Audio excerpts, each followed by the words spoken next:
펜타곤이 발칵 뒤집혔습니다. 한국 무기의 약점을 찾아오라는 명령을 받고 한국에 간 미국 국방부 조사관이 돌아와 상원 청문회에서 폭탄 발언을 했기 때문입니다. 한국은 이미 핵무기 없이 핵억제력을 달성한 나라입니다. 미국이 18년간 연구하다 포기한 무기를 한국이 7년 만에 완성했습니다.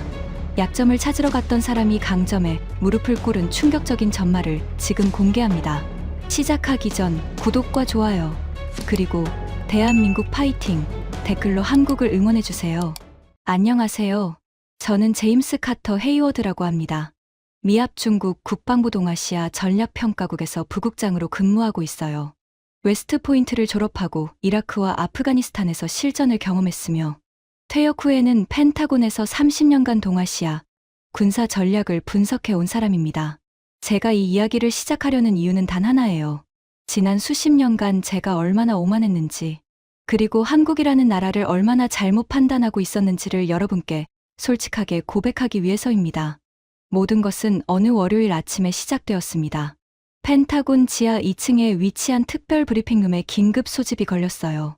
회의실 문을 열고 들어서는 순간 공기부터가 달랐습니다. 형광등 불빛 아래로 군복과 정장이 뒤섞여 있었고 벽면의 대형 스크린에는 한반도 지도가 띄워져 있었어요. 좌석 배치를 보니 이건 일반 브리핑이 아니었습니다.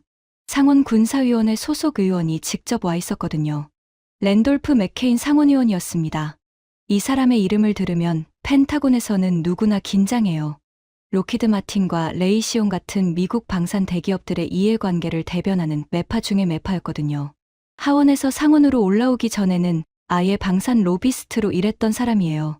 군사위에서 한마디 하면 수십억 달러 규모의 방산 계약이 뒤집어지기도 했습니다. 맥케인 의원은 자리에 앉자마자 서류 뭉치를 탁 하고 테이블 위에 내던 그 소리에 회의실 전체가 조용해졌어요. 맥케인 의원이 입을 열었습니다. 한국이 미국 시장을 먹고 있어요. 우리가 키워준 나라가 감히 우리 밥그릇을 건드리고 있습니다. 그의 목소리에는 분노가 가득 차 있었어요. 맥케인 의원은 서류를 펼치더니 한국 방산 수출 현황 자료를 스크린에 띄우라고 지시했습니다. 화면에 숫자들이 나타났어요. 보세요. 한국 방산 수출 총액이 210억 달러를 돌파했어요. 불과 5년 전만 해도 30억 달러 수준이었던 나라가 지금은 우리 핵심 고객들을 빼앗고 있습니다. 폴란드에 58억 달러어치 계약을 따냈는데 그중 상당 부분이 원래 우리 로키드 마틴과 레이시온 몫이었어요. 이게 동맹국이 할 짓입니까? 맥케인 의원의 얼굴이 붉어졌습니다.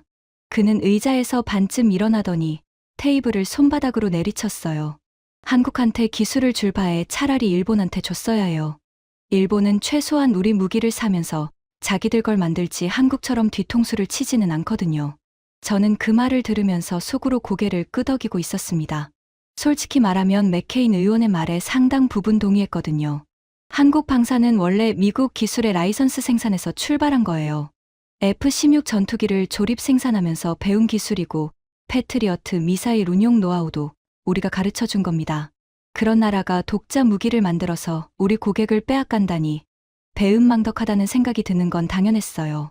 맥케인 의원이 갑자기 저를 가리켰습니다. 심장이 철렁 내려앉았어요. 헤이워드 부국장, 당신이 동아시아 전문가라면서요?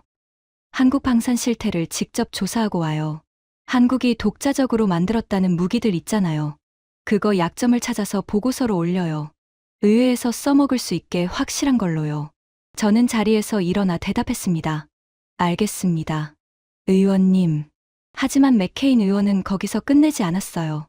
의자에 깊숙이 기대앉으며 손가락으로 저를 가리키며 말했습니다. 하나만 분명히 해둘게요. 한국 무기를 칭찬하는 보고서를 가져오면 그건 받지 않겠어요. 한국 로비에 넘어간 거로 간주하겠습니다. 알아듣겠어요? 회의실이 무거운 침묵에 잠겼습니다. 저는 그의 시선을 정면으로 받아내면서 다시 한번 고개를 끄덕였어요. 솔직히 그 순간에는 아무런 부담도 없었습니다. 한국 무기의 약점을 찾는 건 어려운 일이 아닐 거라고 생각했거든요. 미국 기술을 베낀 나라의 무기에 무슨 대단한 게 있겠어요? 회의가 끝나고 복도를 걸어 나오는데 바로 뒤에서 발소리가 따라왔습니다. 뒤를 돌아보니 다이앤 로슨 정책차관보가 서 있었어요. 제 직속 상관입니다. 그녀는 서류 파일을 제 가슴팍에 밀어 넣으면서 작은 목소리로 말했습니다.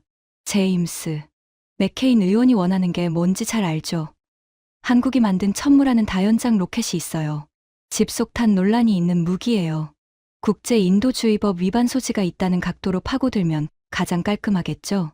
로슨 차관보의 눈빛은 차갑고 계산적이었습니다. 그녀도 맥케인 의원 못지않은 사람이에요. 겉으로는 국방 정책 전문가지만 속내는 미국 방산업체의 수출 실적에 더 관심이 많은 사람이었거든요. 한국이 독자 무기를 많이 팔수록 미국 방산업체 매출이 줄어드니까요. 저는 서류 파일을 받아들었습니다. 표지에는 대한민국 독자 무기 체계 실태 조사라는 제목이 인쇄되어 있었어요. 이미 한국 방문 일정까지 잡혀 있었습니다. 제가 수락하든 말든 이 출장은 이미 결정된 거였어요. 엘리베이터를 타고 내 사무실이 있는 층으로 올라가면서 저는 창밖을 바라봤습니다. 워싱턴의 하늘은 잿빛 구름으로 가득했어요. 한국이라 솔직히 귀찮은 출장이라고 생각했습니다. 별거 없을 거라고 확신했거든요. 한국에 대한 저의 인식을 설명하려면 30년 전으로 돌아가야 합니다. 저는 웨스트포인트 시절부터 동아시아, 안보를 전공했어요. 한국전쟁사를 연구하면서 한국이라는 나라의 첫 인상을 갖게 되었죠. 그 첫 인상은 한마디로 이것이었습니다. 미국이 피를 흘려 지켜준 나라. 한국전쟁에서 미국은 3만 6천여 명의 젊은이를 잃었어요. 그 대가로 한국은 공산화를 면했고 자유민주주의 체제를 유지할 수 있었습니다. 제 아버지도 한국전쟁 참전 용사였어요. 아버지는 생전에 이런 말씀을 자주 하셨습니다. 제임스, 한국은 우리가 지켜줘야 하는 나라야. 그 나라 혼자서는 버틸 수 없어. 아버지의 말씀은 제 뼛속 깊이 각인되었습니다.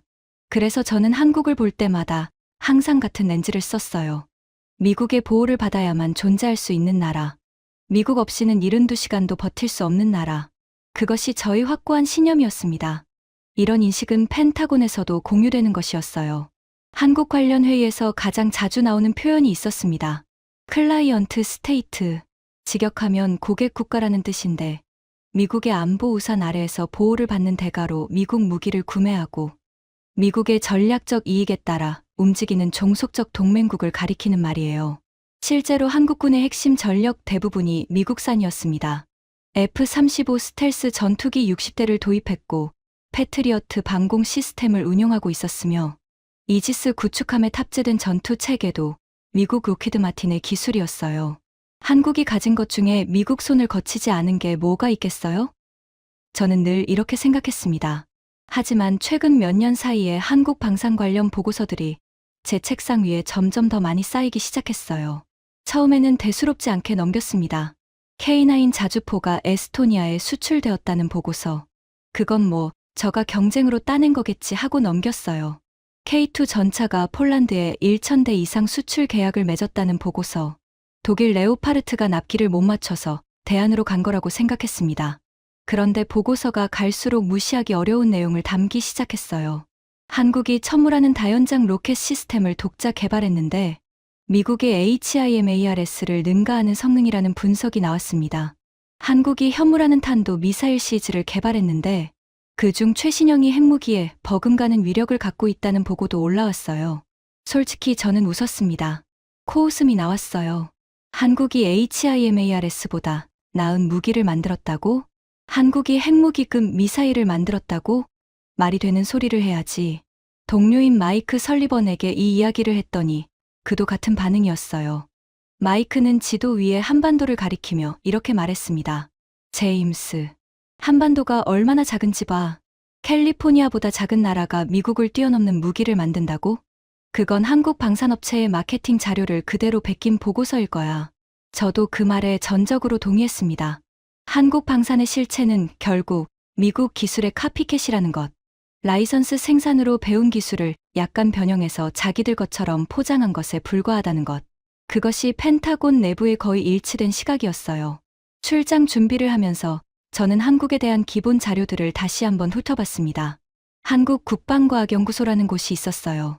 영어로는 ADD라고 하는데 한국 독자 무기 개발의 핵심 기관이라고 했습니다. 연구 인력이 3,500명 정도라고 되어 있었는데 저는 그 숫자를 보면서 코웃음을 쳤어요. 미국 DARPA만 해도 산하 프로젝트에 관여하는 인력이 수만 명이거든요. 3,500명이서 뭘 할 수 있겠어요? 로슨 차관보가 출장 전날 제 사무실로 찾아왔습니다.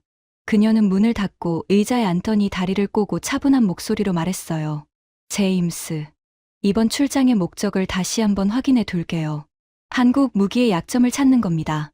특히 천무라는 다연장 로켓에 집중해요. 그건 국제법상 집속탄으로 분류될 수 있는 무기예요. 오슬로 협약의 정면으로 위배되는 비인도적 무기라는 프레임을 씌울 수 있으면 완벽하죠. 맥케인 의원이 의회에서 써먹을 수 있는 무기가 필요해요. 저는 고개를 끄덕였습니다. 알겠습니다, 차관보님. 약점을 찾아오겠습니다. 로슨 차관보는 일어서면서 마지막으로 한마디를 덧붙였어요. 혹시라도 한국 측에서 접대를 하려 들 거예요. 절대 넘어가지 마세요. 그 사람들은 로비에 능숙하거든요. 그녀가 나간 뒤 저는 혼자 사무실에 남아 창밖을 바라봤습니다. 워싱턴의 밤하늘에는 별이 보이지 않았어요. 내일이면 한국으로 출발합니다. 솔직히 일주일이면 끝날 간단한 출장이라고 생각했어요. 한국 무기의 약점을 몇 가지 찾아서 보고서를 쓰고 맥케인 의원에게 제출하면 그만이니까요. 하지만 지금 돌이켜보면 그때의 저는 정말 아무것도 몰랐습니다. 한국이라는 나라가 저에게 어떤 충격을 안겨줄지 상상도 하지 못했거든요. 인천국제공항에 내린 것은 이른 아침이었습니다. 12시간이 넘는 비행으로 온몸이 뻣뻣했어요. 비행기에서 내려 입국장으로 향하는 통로를 걸으면서 첫 번째로 느낀 건 공기였습니다. 습하면서도 묘하게 깨끗한 공기. 워싱턴의 매캐한 공기와는 확실히 달랐어요. 입국 심사를 마치고 도착 로비로 나오자 한 남자가 제 이름이 적힌 팻말을 들고 서 있었습니다. 군복이 아닌 정장 차림이었는데 자세가 반듯하고 눈빛이 날카로운 걸 보니 군 출신인 게 분명했어요. 헤이워드 부국장님이시죠? 저는 대한민국 국방과학연구소 해외협력팀 박준혁 선임연구원입니다. 이번 방문 기간 동안 안내를 맡게 되었습니다. 그는 유창한 영어로 인사했습니다. 하지만 저는 의도적으로 차갑게 대했어요. 로슨 차관보의 경고가 머릿속에 있었거든요. 한국 측의 로비에 넘어가면 안 된다는 것. 공항에서 차로 이동하는 동안 저는 창밖을 바라봤습니다. 고속도로 양옆으로 고층 아파트들이 빽빽하게 들어서 있었어요. 도시의 규모는 생각보다 컸습니다. 하지만 제 마음속에서는 이런 생각뿐이었어요. 이 작은 나라가 미국을 능가하는 무기를 만들었다고? 말도 안 되는 이야기지. 박준혁 연구원이 앞좌석에서 설명을 시작했습니다. 오늘은 대전에 있는 국방과학연구소 본원을 방문하시게 됩니다. 내일은 시험장에서 천무 체계의 기술 브리핑이 예정되어 있고요. 저는 무표정하게 고개만 끄덕였어요. 박 연구원은 제 반응에 아랑곳하지 않고 계속 이야기를 이어갔습니다.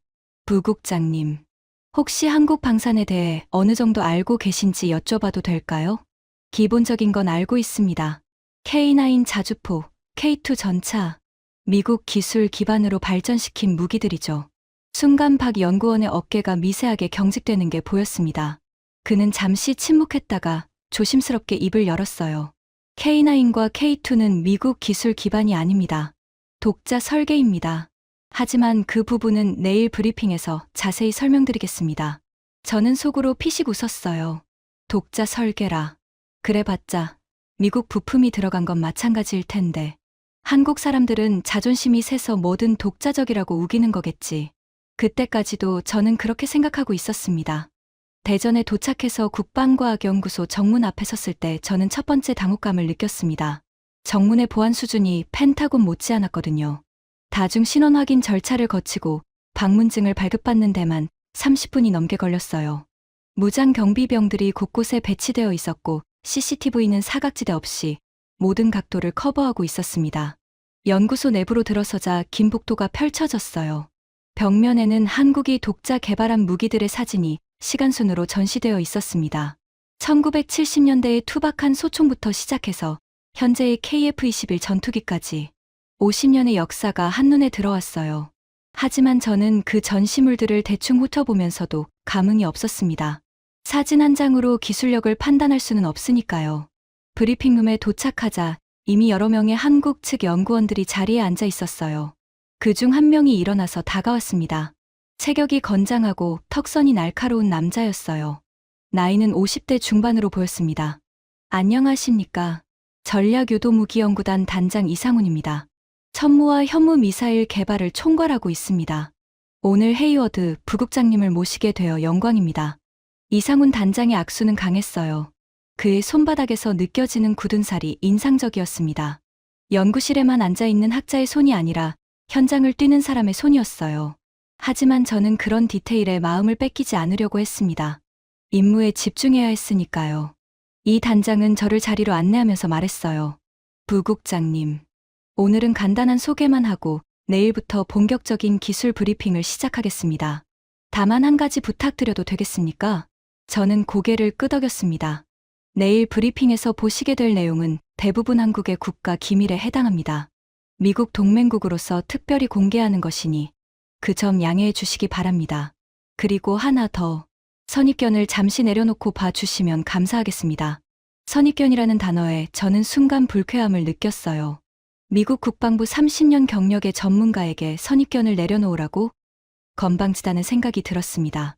전 군사 전문가입니다.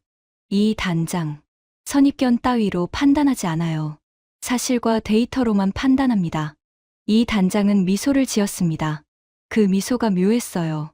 자신감이 넘치면서도 어딘가 안타까운 듯한 표정이었거든요. 마치 제가 내일 어떤 충격을 받게 될지 미리 알고 있다는 듯한 표정이었습니다. 물론입니다, 부국장님. 내일 사실과 데이터를 충분히 보여드리겠습니다. 그날 저녁 숙소인 호텔방에서 저는 노트북을 열고 로슨 차관보에게 첫 번째 보고 이메일을 보냈습니다. 첫날 도착. 연구소 보안은 예상보다 높음. 한국 측은 매우 자신감 있는 태도. 내일 천무 체계 브리핑 예정. 약점 파악에 집중하겠음. 이메일을 보내고 나서 침대에 누웠지만 잠이 쉽게 오지 않았어요. 이상훈 단장의 그 묘한 미소가 자꾸 머릿속에 맴돌았거든요. 왜 그렇게 자신만만한 거지? 뭘 그렇게 보여줄 게 있다는 거야? 하지만 저는 곧 그 생각을 떨쳐냈습니다. 내일이면 한국 무기의 민낯을 볼 수 있을 거라고 확신했거든요. 미국 기술을 베낀 카피캣의 한계가 분명히 드러날 것이라고 믿었습니다. 지금 돌이켜보면 그날 밤이 제가 마지막으로 편안하게 잠든 밤이었어요. 다음 날부터 저희 30년 신념이 산산조각 나기 시작할 줄은 꿈에도 몰랐으니까요. 다음 날 아침 브리핑룸에 들어서자 분위기가 전날과 완전히 달랐습니다. 대형 스크린 3개가 모두 켜져 있었고 테이블 위에는 두꺼운 기술 문서들이 쌓여 있었어요. 이상훈 단장이 정면 스크린 앞에 서 있었는데 그의 표정은 어제의 여유로운 미소가 아니라 군인 특유의 단단한 진지함이었습니다. 부국장님, 오늘은 천무 다연장 로켓 시스템에 대해 브리핑하겠습니다. 먼저 한 가지 여쭙겠습니다. 부국장님께서는 천무를 집속탄으로 분류하고 계시죠? 단도직입적인 질문에 저는 약간 당황했어요. 하지만 곧 평정을 되찾고 대답했습니다. 국제적으로 그렇게 분류되는 게 사실 아닙니까? 로켓에서 자탄이 분리되어 넓은 지역에 살포되는 무기니까요. 전형적인 집속탄 정의에 부합합니다. 이 단장이 고개를 끄덕였어요. 그리고 스크린에 첫 번째 슬라이드를 띄웠습니다. 화면에 일반 집속탄과 천무자탄의 구조가 나란히 비교되어 있었어요. 부국장님 말씀이 맞습니다. 겉모습만 보면 그렇게 분류될 수 있어요. 하지만 속을 보시면 완전히 다른 무기라는 걸 알게 되실 겁니다. 이 단장이 리모컨을 누르자 천무자탄의 내부 구조가 3D 입체 영상으로 펼쳐졌습니다. 제 눈이 커졌어요. 자탄 하나하나에 고성능 GPS 유도 장치가 탑재되어 있었거든요. 그뿐만이 아니었습니다. 소형 날개와 자세 제어 시스템까지 내장되어 있었어요. 이게 핵심입니다. 기존 집속탄은 목표 상공에서 자탄을 무차별적으로 뿌립니다. 어디에 떨어질지 아무도 몰라요. 그래서 민간인 피해가 발생하는 겁니다. 하지만 천무의 자탄은 각각이 독립적인 유도 장치를 갖고 있어서 사전에 입력된 개별 목표물을 정확하게 찾아갑니다. 하나하나가 작은 정밀 유도 미사일인 셈이죠.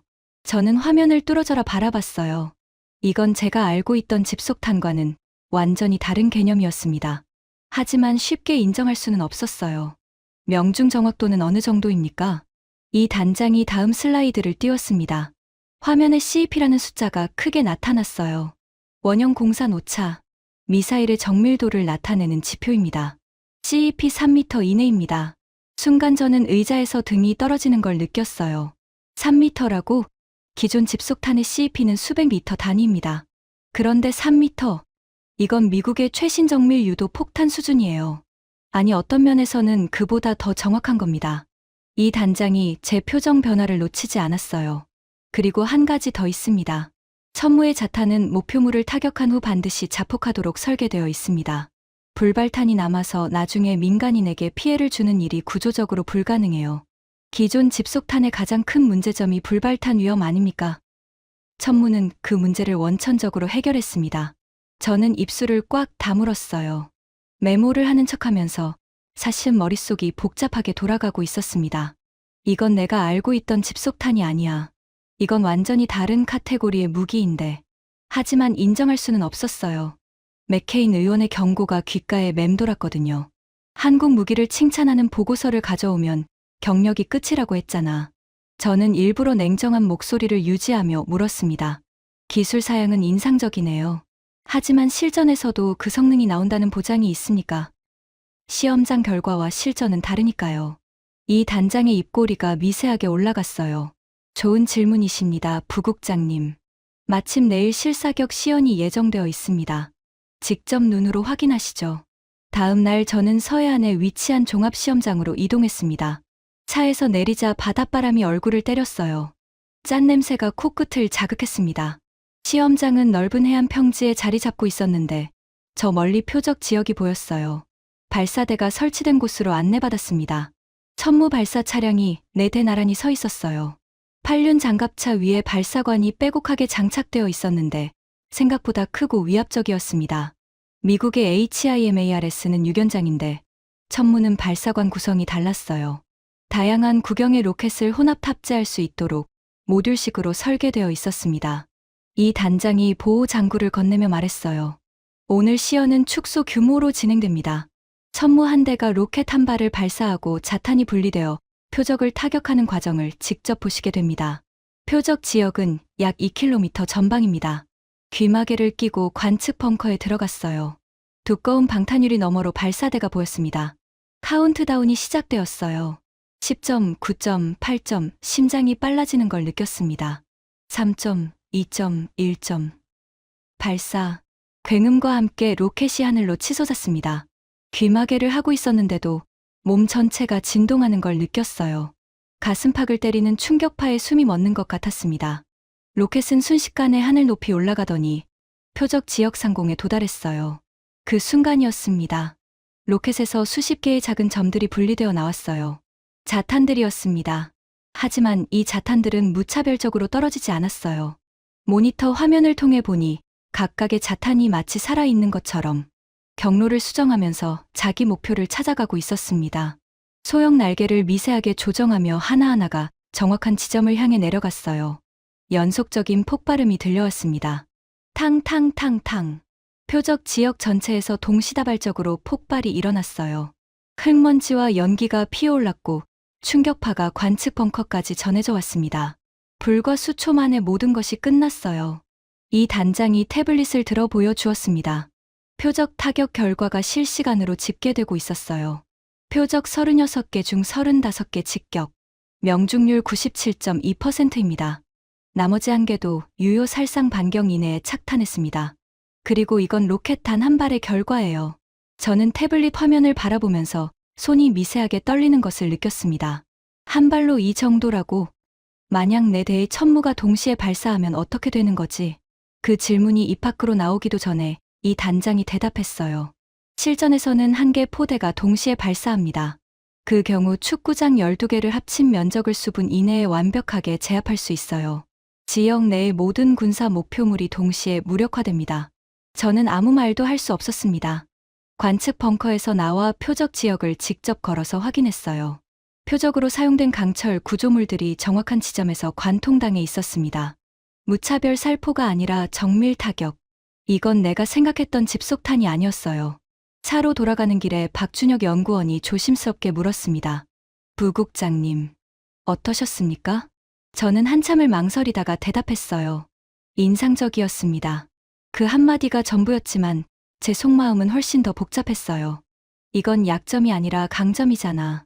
내가 찾으려고 했던 약점이 보이지 않는데. 로슨 차관보에게 뭐라고 보고하지?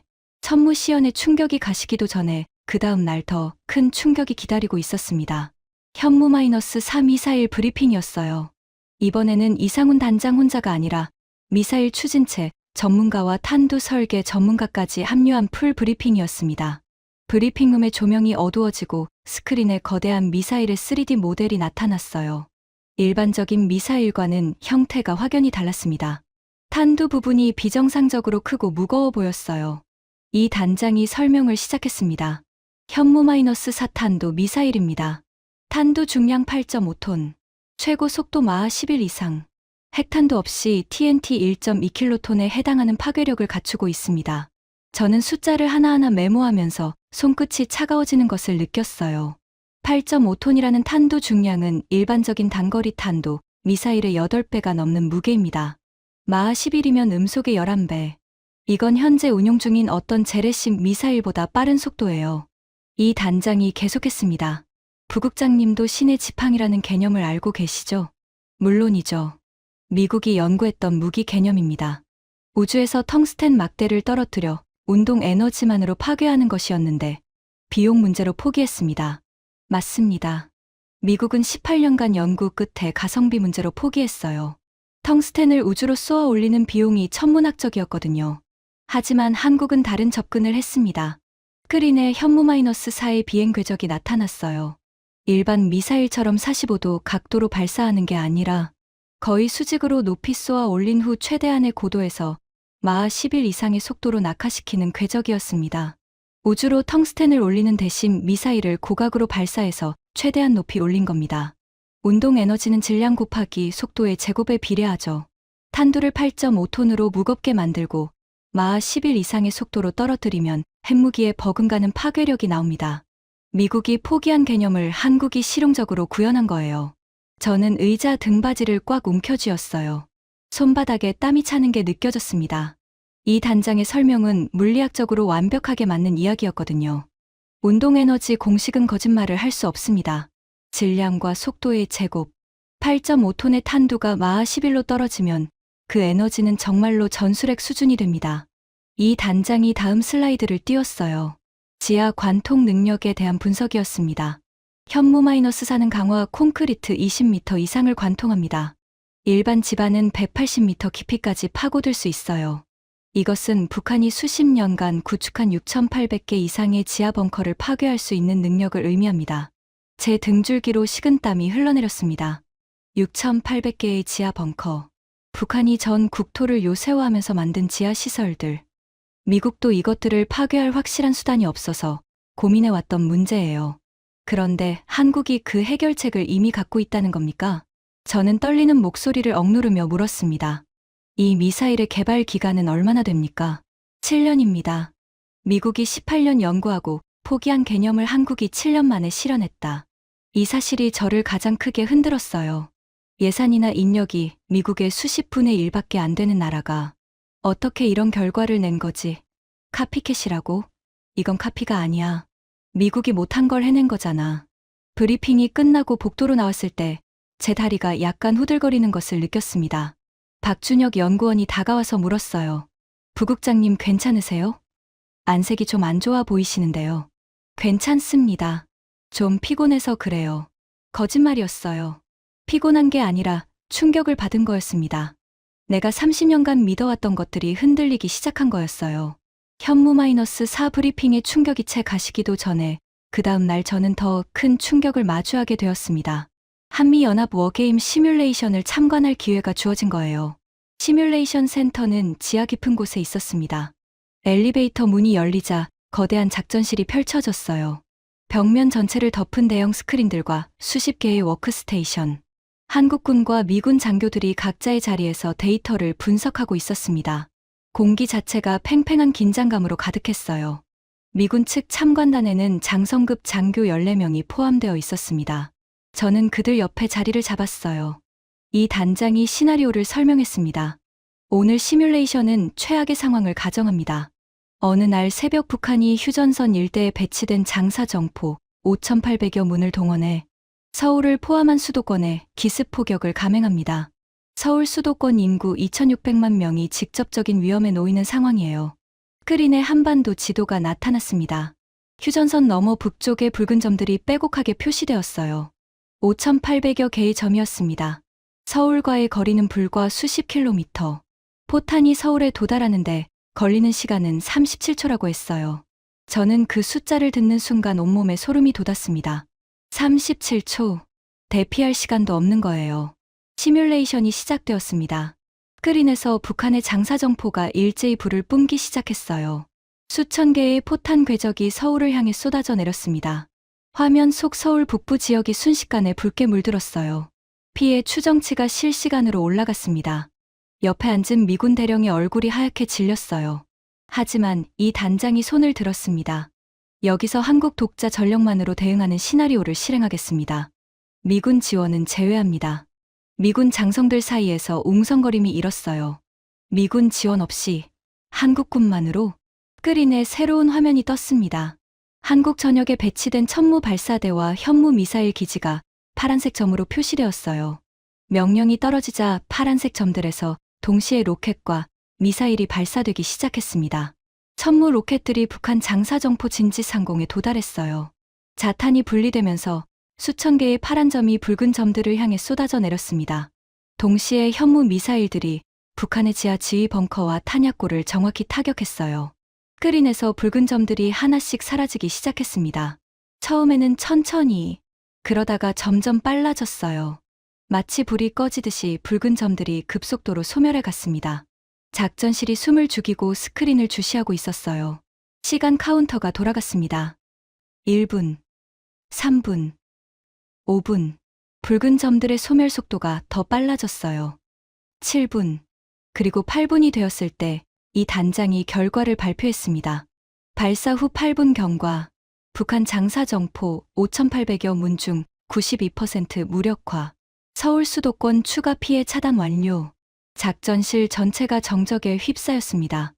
14명의 미군 장성들이 아무 말 없이 스크린을 바라보고 있었어요. 누구도 입을 열지 못했습니다. 저도 마찬가지였어요. 8분. 미군 지원 없이 한국 독자 전력만으로 5,800문의 장사정포를 8분 만에 92% 무력화. 이건 미국도 이 정도 속도로 할 수 없는 수준이었습니다. 한참의 침묵 끝에 옆에 앉아있던 미군 준장이 작은 목소리로 중얼거렸어요. 이 나라는 이미 스스로를 지킬 수 있었어. 그 한마디가 제 가슴을 관통했습니다. 미국이 지켜줘야 하는 나라라고? 72시간도 못 버틴다고? 완전히 틀린 거였어요. 한국은 이미 독자적으로 자국을 방어할 능력을 갖추고 있었습니다. 우리가 몰랐을 뿐이에요. 아니, 알고 싶지 않았을 뿐이었습니다. 시뮬레이션이 끝나고 작전실을 나오면서 저는 두 다리의 힘이 풀리는 것을 느꼈어요. 복도 벽에 잠시 기대서야 했습니다. 박준혁 연구원이 걱정스러운 눈빛으로 다가왔지만 저는 괜찮다고 손을 저었어요. 그날 밤 호텔 방에서 저는 천장을 바라보며 한참을 누워 있었습니다. 펜타곤에서 30년간 쌓아 온 모든 판단이 흔들리고 있었어요. 한국은 카피캣이 아니었습니다. 한국은 미국이 포기한 것을 해낸 나라였어요. 한국은 미국의 보호 없이도 스스로를 지킬 수 있는 나라였습니다. 하지만 이 사실을 인정하는 순간 제 임무는 실패하는 겁니다. 맥케인 의원은 약점을 원하고 있어요. 로슨 차관보는 집속탄 프레임을 원하고 있습니다. 내가 본 진실을 보고서 했으면 제 경력은 끝이에요.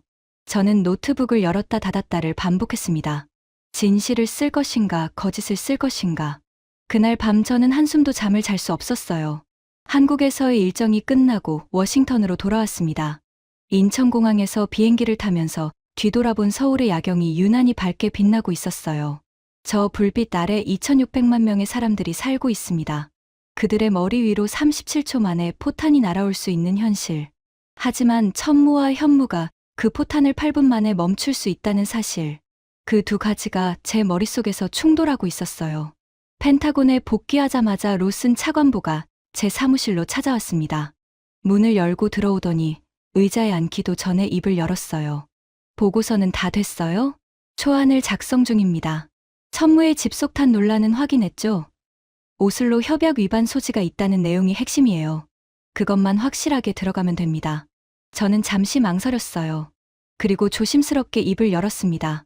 차관보님, 실제로 확인해보니 천무의 자탄은 기존 집속탄과 구조가 완전히 다릅니다. 각 자탄에 개별 GPS 유도 장치가 탑재되어 있고 불발탄 자폭 기능도 있어요. 국제법상 집속탄으로 분류하기 어려운 측면이 있습니다. 로슨 차관보의 표정이 얼어붙었습니다. 눈빛이 순간적으로 날카로워졌어요. 마치 제가 배신이라도 한 것처럼 저를 바라봤습니다. 제임스, 당신 지금 무슨 말을 하는 거예요?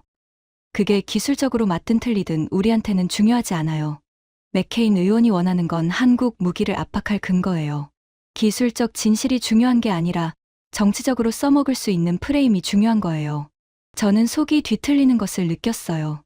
기술적 진실이 중요하지 않다고? 30년간 사실과 데이터로만 판단해왔다고 자부하던 제가 지금 거짓 보고서를 쓰라는 지시를 받고 있는 겁니다. 차관보님, 현무-4에 대해서도 말씀드려야 할 게 있습니다. 이 미사일은 미국이 18년간 연구하다 포기한 신의 지팡이 개념을 한국이 실현한 겁니다. 핵탄도 없이 전술핵 수준의 위력을 가지고 있어요. 이건 약점이 아니라 한국의 독자적인 혁신입니다. 로슨 차관보가 자리에서 벌떡 일어났어요. 얼굴이 붉어졌습니다. 당신 한국에서 뭘 먹은 거예요? 내가 분명히 경고했잖아요. 한국 로비에 넘어가지 말라고. 지금 당신이 하는 말은 한국 국방부 홍보관이 할 법한 말이에요. 미국 국방부 부국장이 할 말이 아니라고요. 저는 이를 악물었어요. 주먹이 절로 쥐어졌습니다. 차관보님, 저는 로비에 넘어간 게 아닙니다. 직접 눈으로 본 사실을 말하는 겁니다. 천무 실사격 시연도 받고 워게임 시뮬레이션도 참관했어요. 데이터가 말해주는 겁니다. 로슨 차관보가 책상에 손을 짚으면서 앞으로 몸을 기울였어요. 그녀의 목소리가 얼음장처럼 차가워졌습니다. 좋아요, 제임스. 이렇게 하죠. 보고서를 2가지 버전으로 만들어요. 하나는 당신이 쓰고 싶은 대로 쓴 원본, 또 하나는 맥케인 의원에게 제출할 수정본. 수정본에서는 천무의 집속탄 문제와 현무의 영내 불안정 요소만 부각시키는 거예요. 강점은 전부 빼요. 어려운 일 아니잖아요? 그건 사실을 왜곡하는 겁니다. 차관보님. 사실을 왜곡하는 게 아니라 관점을 선택하는 거예요. 같은 데이터도 어떤 각도로 보느냐에 따라 해석이 달라지는 거잖아요. 당신이 경력을 지키고 싶다면 현명한 선택을 하세요. 로슨 차관보가 문 쪽으로 걸어가다가 멈추더니 어깨 너머로 말했습니다. 이틀 안에 수정본 제출해요. 맥케인 의원 일정에 맞춰야 하니까. 그리고 제임스, 이건 당신 혼자만의 문제가 아니에요. 국방부 전체의 이해관계가 걸린 문제라는 걸 명심하세요. 문이 닫혔습니다. 저는 텅 빈 사무실에서 한참을 꼼짝도 하지 못하고 앉아 있었어요. 머릿속에서 2개의 목소리가 싸우고 있었습니다. 하나는 30년 경력을 지켜라. 시키는 대로 해라. 보고서 하나 수정하는 게 뭐가 대수냐 하는 목소리. 또 하나는 내가 본 건 진실이다. 한국은 카피캣이 아니었다. 한국은 스스로를 지킬 수 있는 나라였다. 그 사실을 왜곡하면 너는 30년간 지켜온 원칙을 배신하는 거다 하는 목소리. 저는 책상 서랍을 열어 가족 사진을 꺼냈어요. 아내와 2 아이의 웃는 얼굴이 보였습니다. 경력이 끝나면 이 가족의 생활은 어떻게 될까? 하지만 동시에 서울에 사는 2,600만 명의 얼굴도 떠올랐어요. 그들의 머리 위로 37초 만에 날아오는 포탄. 그리고 그 포탄을 8분 만에 막아낼 수 있는 천무와 현무. 제 보고서 하나 때문에 한국의 방위 능력이 국제적으로 폄하되고 무기 수출이 위축되면 그 결과는 어떻게 될까?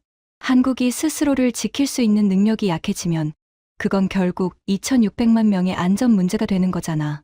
저는 노트북을 열었습니다. 2 손이 떨렸어요. 커서가 빈 화면 위에서 깜빡이고 있었습니다. 이틀이라는 시간이 주어져 있었어요. 원본을 쓸 것인가? 수정본을 쓸 것인가? 진실을 택할 것인가? 경력을 택할 것인가? 그날 밤 저는 워싱턴의 밤하늘을 올려다봤습니다. 역시 별은 보이지 않았어요. 하지만 한국에서의 마지막 밤에 봤던 대전의 밤하늘에는 별이 몇 개 보였던 것 같습니다. 그 별빛 아래서 3,500명의 연구원들이 조국을 지키기 위해 밤낮 없이 일하고 있었어요. 미국이 포기한 것을 7년 만에 해내는 사람들. 자기 나라를 자기 힘으로 지키겠다는 사람들. 저는 결심했습니다. 그리고 키보드 위에 손을 올렸어요. 이틀 후 상원 군사위원회 청문회장이었습니다. 워싱턴의 러셀 상원 의사당 건물 3층에 위치한 216호실. 미국 안보 정책의 방향이 결정되는 가장 중요한 공간 중 하나예요. 반원형으로 배치된 의원석에 군사위 소속 상원의원 12명이 앉아 있었고, 방청석에는 언론사 기자들과 국방부 관계자들이 빼곡하게 들어차 있었습니다. 저는 증인석에 앉았어요.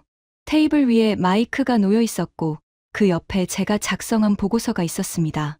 손이 떨렸어요. 가슴이 너무 세게 뛰어서 마이크에 심장 소리가 잡힐 것 같았습니다. 보고서는 원본이었습니다. 수정본이 아니라 제가 한국에서 직접 보고 확인한 사실을 그대로 담은 원본. 로슨 차관보가 요구한 수정본은 작성하지 않았어요. 어젯밤 새벽 3시까지 고민한 끝에 내린 결론이었습니다.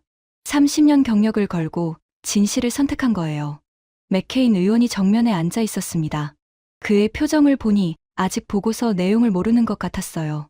로슨 차관보는 방 청석 맨 앞줄에 앉아 있었는데 그녀의 시선이 제 등에 꽂히는 것을 느꼈습니다.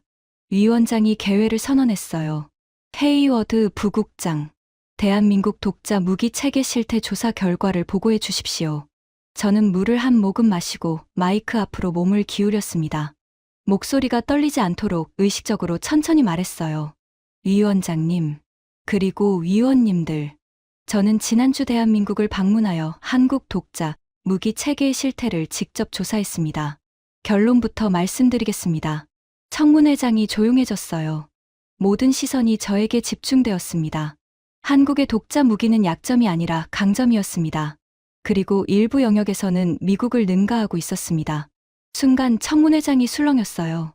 맥케인 의원의 얼굴이 붉어지기 시작했습니다. 로슨 차관보가 방청석에서 몸을 앞으로 기울이는 게 보였어요. 맥케인 의원이 마이크를 켰습니다. 목소리가 낮고 위협적이었어요. 헤이워드 부국장, 지금 무슨 말을 하는 겁니까? 약점을 찾으라고 보냈더니 강점을 보고하겠다고요? 한국 측에서 뭘 먹인 겁니까? 방청석에서 웃음이 터져 나왔지만 저는 웃지 않았습니다. 정면을 바라보며 차분하게 대답했어요. 의원님, 저는 30년간 사실에 기반해서 보고해 왔습니다. 이번에도 마찬가지입니다. 사실을 왜곡해서 보고하는 것은 제 원칙에 어긋나고 미국의 국익에도 도움이 되지 않습니다. 맥케인 의원이 서류를 탁 내려놓으며 말했어요. 좋아요. 그럼 들어봅시다. 근거를 대봐요. 한국 무기가 미국보다 뭐가 나은지. 저는 준비해 온 자료를 스크린에 띄웠습니다. 첫 번째 슬라이드는 천무의 자탄 구조였어요. 먼저 천무 다연장 로켓 시스템입니다. 이 무기는 국제적으로 집속탄 논란이 있습니다. 하지만 실제로 확인한 결과 천무의 자탄은 기존 집속탄과 근본적으로 다릅니다. 각 자탄에 개별 GPS 유도 장치가 탑재되어 있고 CEP 3m 이내의 정밀도를 보여줍니다. 목표 타격 후 자폭 기능으로 불발탄 위험도 원천 차단됩니다. 제가 직접 참관한 실사격 시연에서 표적 36개 중 35개를 직격했습니다. 명중률 97.2%입니다. 청문회장이 다시 조용해졌어요. 의원들이 자료를 들여다보기 시작했습니다. 저는 다음 슬라이드로 넘겼어요. 현무-4의 사양이 나타났습니다. 다음은 현무-4 탄도 미사일입니다. 탄두 중량 8.5톤, 최고 속도 마하 11 이상, 핵탄두 없이 TNT 1.2킬로톤급 파괴력. 미국이 18년간 연구하다 비용 문제로 포기한 신의 지팡이 개념을 한국이 7년 만에 실용적으로 구현한 무기입니다. 맥케인 의원의 표정이 변하기 시작했어요. 분노에서 당혹으로, 그리고 당혹에서 뭔가 다른 감정으로. 저는 마지막 슬라이드를 띄웠습니다. 워게임 시뮬레이션 결과였어요. 마지막으로 한미연합 워게임 시뮬레이션 결과입니다. 미군 지원 없이 한국 독자 전력만으로 북한 장사정포 5,800여 문을 8분 만에 92% 무력화하는 결과가 나왔습니다. 미군 장성 14명이 참관한 자리에서 확인된 결과입니다. 8분이라는 숫자에 청문회장 전체가 웅성거렸어요. 의원들이 서로 얼굴을 쳐다봤습니다. 저는 마이크를 잡고 목소리를 높였어요. 가슴속에서 뜨거운 것이 올라오는 걸 느꼈습니다. 위원님들, 저는 이번 조사를 통해 깨달은 것이 있습니다. 우리는 한국을 과소평가했습니다. 한국을 미국의 고객이라고 생각했고 미국 기술의 카피캣이라고 무시했습니다. 하지만 현실은 달랐어요. 한국은 이미 재래식 전력만으로 핵무기에 준하는 억제력을 확보한 나라입니다. 미국이 포기한 것을 7년 만에 실현한 나라입니다. 우리가 한국을 고객으로만 본 사이에 한국은 우리의 경쟁자가 되었고 일부 영역에서는 우리를 앞서갔습니다. 청문회장이 완전히 조용해졌어요. 카메라 셔터 소리만 연신 울리고 있었습니다. 저는 계속했어요. 폴란드가 미국산 HIMARS 대신 한국산 천물을 선택한 이유를 이제 이해합니다. 가격이 싸서가 아닙니다. 성능이 좋았기 때문입니다. UAE와 사우디가 한국과 협상하는 이유도 마찬가지입니다. 한국 방산을 적으로 보고 압박할 게 아니라 한국의 기술력을 인정하고 협력할 방법을 찾는 것이 미국의 진정한 국익에 부합합니다. 맥케인 의원이 마이크를 켰어요. 하지만 아까와는 다른 톤이었습니다. 분노가 빠져 있었어요. 헤이워드 부국장, 당신이 말하는 게 사실이라면 그건 우리 미국 방산 정책의 근본적인 재검토가 필요하다는 뜻인데 그걸 알고 있습니까? 알고 있습니다, 의원님. 그래서 이 자리에서 사실대로 보고하는 겁니다. 긴 침묵이 흘렀어요. 맥케인 의원이 안경을 벗고 얼굴을 문질렀습니다. 그리고 작은 목소리로 말했어요. 당신이 이 보고서를 제출하면 어떤 결과가 올지 각오는 된 겁니까? 각오하고 왔습니다, 의원님. 30년 경력보다 진실이 더 중요하다고 판단했습니다. 청문회장에 다시 한번 침묵이 내려앉았습니다. 그리고 맨 뒷줄 방청석에서 누군가가 박수를 치기 시작했어요. 한 명, 두 명 박수가 번져나갔습니다. 맥케인 의원도 더 이상 아무 말을 하지 않았어요. 로슨 차관보는 방청석에서 하얗게 질린 얼굴로 앉아 있었습니다. 저는 마이크 앞에서 눈을 감았어요. 심장이 터질 것처럼 뛰고 있었지만 동시에 이상하게 평온했습니다. 30년 만에 처음으로 아무것도 숨기지 않고 사실을 말했거든요. 청문회가 끝나고 의사당 건물을 나왔을 때 워싱턴에는 석양이 지고 있었습니다. 붉은 하늘 아래 워싱턴 기념탑이 길게 그림자를 들이우고 있었어요. 주머니에서 핸드폰이 울렸습니다. 이상훈 단장이었어요. 전화를 받았습니다. 부국장님, 청문회 소식을 들었습니다. 저는 잠시 말이 나오지 않았어요. 목이 메었거든요. 이 단장, 당신이 선입견을 내려놓으라고 했을 때 저는 건방지다고 생각했습니다. 솔직히 말하면 화가 났어요. 미국 전문가에게 감히 그런 말을 하다니 하고요. 이 단장이 웃었어요. 전화기 너머로 그 특유의 자신감 있는 웃음이 들려왔습니다. 저도 솔직히 말씀드릴게요. 부국장님이 처음 오셨을 때 눈빛을 보고 알았어요. 약점을 찾으러 온 사람이라는 걸. 하지만 상관없었습니다. 진실을 보여주면 되니까요. 저는 피식 웃었어요. 그래요. 당신이 맞았습니다. 데이터는 거짓말을 하지 않더군요. 전화를 끊고 저는 워싱턴의 하늘을 올려다봤습니다. 놀라운 일이었어요. 석양이 지고 남은 하늘에 별이 하나 보였거든요. 워싱턴에서 별을 본 건 정말 오랜만이었습니다. 아니 어쩌면 별은 항상 거기 있었는데 제가 올려다보지 않았던 건지도 모릅니다. 한국에서 돌아온 뒤 저는 많은 것을 생각하게 되었어요. 한국이라는 나라가 왜 그토록 필사적으로 자기 힘으로 무기를 만들려고 했는지, 한국 전쟁의 폐허에서 일어나 반세기 만에 세계 4위 방산 수출국이 된 이유가 뭔지, 그건 단순한 기술력의 문제가 아니었어요. 정신의 문제였습니다. 수천 년간 외침을 받으면서도 결코 사라지지 않았던 민족, 강대국에 둘러싸여 있으면서도 굴복하지 않았던 사람들. 미국이 포기한 걸 7년 만에 해낸 건 연구비가 많아서가 아니라 자기 나라를 자기 힘으로 지키겠다는 절박함이 있었기 때문입니다. 저희 아버지는 한국을 지키기 위해 무릎을 잃었어요. 그리고 한국 사람들은 자기 나라를 스스로 지키기 위해 50년간 쉬지 않고 달려왔습니다. 아버지의 희생을 한국 사람들은 잊지 않았어요. 동시에 그 희생에 보답하는 가장 좋은 방법은 더 이상 남의 도움 없이도 스스로를 지킬 수 있는 나라가 되는 것이었습니다. 한국은 바로 그것을 해냈어요. 청문회 이후 제 경력이 어떻게 되었는지 궁금하실 거예요. 솔직히 말하면 쉽지 않았습니다. 로슨 차관보는 저와 눈도 마주치지 않았고 맥케인 의원의 사무실에서는 한동안 연락이 없었어요. 하지만 놀라운 일이 벌어졌습니다. 제 보고서가 언론에 보도되면서 한국 방산에 대한 미국 내 인식이 바뀌기 시작한 거예요. 적이 아니라 파트너로 봐야 한다는 목소리가 커졌습니다. 결국 맥케인 의원도 입장을 바꿀 수밖에 없었어요. 여론 앞에서는 정치인도 어쩔 수 없는 거니까요. 지금 저는 한미 방산협력 태스크포스의 공동의장을 맡고 있습니다. 한국의 기술력을 인정하고 상호 보완적인 협력 모델을 만드는 일을 하고 있어요. 약점을 찾으러 갔다가 강점을 발견하고 돌아온 사람이 이제는 그 강점을 함께 키우는 일을 하고 있는 겁니다. 마지막으로 이 말씀을 드리고 싶습니다. 어떤 나라든 겉모습만 보고 판단하면 진실을 놓치게 됩니다. 저는 30년간 한국을 작은 나라, 약한 나라, 도움이 필요한 나라로만 봤어요. 하지만 그 작은 나라 안에는 수천 년간 시련을 이겨내며 단단해진 정신이 있었습니다.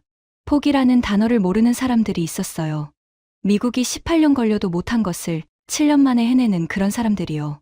편견은 무지에서 오고 무지는 경험의 부재에서 옵니다. 직접 보지 않으면 알 수 없어요. 한국이 저에게 가르쳐 준 가장 큰 교훈입니다. 제 이야기를 끝까지 들어주셔서 감사합니다. 모두 안녕히 계세요. 오늘의 사연 어떻게 들으셨나요? 미국 펜타곤의 30년 경력, 전문가조차 완전히 뒤바뀐 시각을 갖게 만든 한국 방산의 실체가 정말 놀라웠는데요. 약점을 찾으러 갔다가 오히려 강점에 압도당하고 자신의 경력을 걸고 진실을 증언한 한 사람의 용기가 인상 깊었습니다.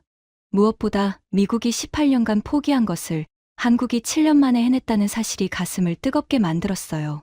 편견을 깨는 건 결국 진실의 힘이라는 걸 다시 한번 느끼게 됩니다. 여러분은 어떻게 생각하시나요? 아래 댓글에 여러분의 생각을 남겨주세요. 그리고 감동적인 사연을 주변 분들과 공유하고 함께 이야기 나눠보세요. 마지막으로 1초밖에 걸리지 않는 구독과 좋아요, 알림 설정은 영상 제작에 큰 힘이 됩니다. 오늘도 행복한 하루 보내세요. 지금까지 터칭 스토리였습니다. 감사합니다.